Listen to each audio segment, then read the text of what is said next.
President Trump's travel ban on several countries was upheld by the Supreme Court last week. Amer Zahr is a professor at the University of Detroit Mercy School of Law. He says that ban is nothing more than white supremacy. Zahr joins us tonight. Professor, thank you for coming on. Thank you. So how is it white supremacy, that ban? Well, it's basically the continuation of Trump's rhetoric, but it comes from the whole history of sort of white supremacist immigration law that we've had actually since the founding of this country. You had to be white in order to be naturalized from 1790 until 1952. And so that was the law for the vast majority of the history of this country. And what Trump is trying to do is go back to that with many laws, and especially with this Muslim ban. What year were you born? What does that matter? It matters because I bet you probably weren't born too much before 1965. And since then, we've had about 90% of all immigrants into this country have been non-white. Now, that may be a lot of things. That's not white supremacy. So that's over 50 years of 90% of the immigrants are non-white. It's not white supremacy. Sure. It's like anything but that, right? It's definitely true. I'm not saying that what Trump is trying to stop that, right? What Trump is trying to do is to stop the brownification of America. That's what he ran on. He ran on sort of the anxiety of many white Americans that this country is becoming more diverse. Okay, so before you make generalizations based on race, which, as you know, is itself racist, let me just ask you, what percentage white, so it's a little less than 10% white now, okay, our immigration breakdown. What percentage would Trump like to get it to achieve this white supremacy that you're barking about? Please be specific. That's not the point. You seem to know a lot that's about not the this. point. Oh, it is very much the point. No, it's very much the point. You just accused him of white supremacy. You just accused him of white. No, well, slow down. You accused him of white supremacy. So why don't you be specific and explain to me what that would look like? What percentage white is he trying to get our immigration numbers to?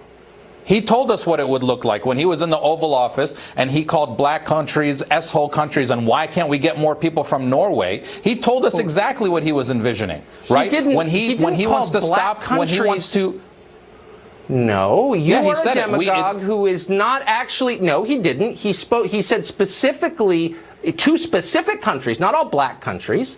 But I'm just asking. I didn't say all black countries. I didn't say all black countries. I said the countries that he called. Yeah, the countries that he called S-hole countries were black countries. And then he said, "Why can't we have more people from Norway?" We don't need him to be explicit, right? It's clear how he's talking. So how would he? It's clear when he tells us that Islam hates us, and when he tells us that he wants to ban all Muslims, just because he writes an executive order that seems facially neutral doesn't mean that he's not actually exercising that intent.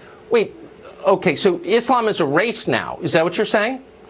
No, I'm not saying white supremacy. What are you saying? I mean, I don't actually even understand what you're saying. If this is a white supremacist country with a white supremacist leadership, why are Africans moving here in huge numbers? Why don't you answer that question? The KKK, well, the KKK was white supremacist, but they told us they hated Catholics and Jews, right? White supremacy takes on many roles. And yes, Africans and other people come here and contribute greatly. But what we have now, I wouldn't deny that. But hold on, wait. Just answer.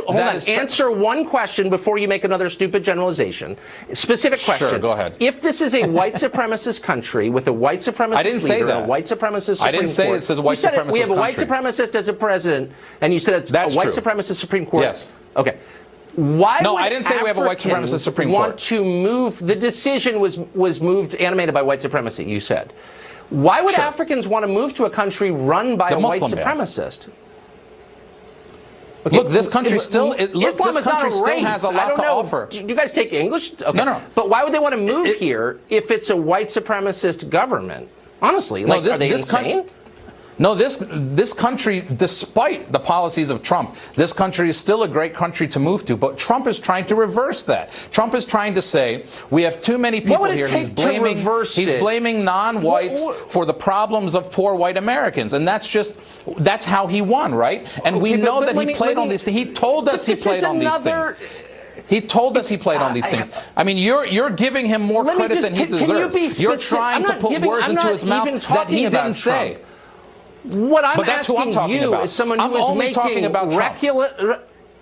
No. I'm only talking about Trump. I'm going to give you one more chance.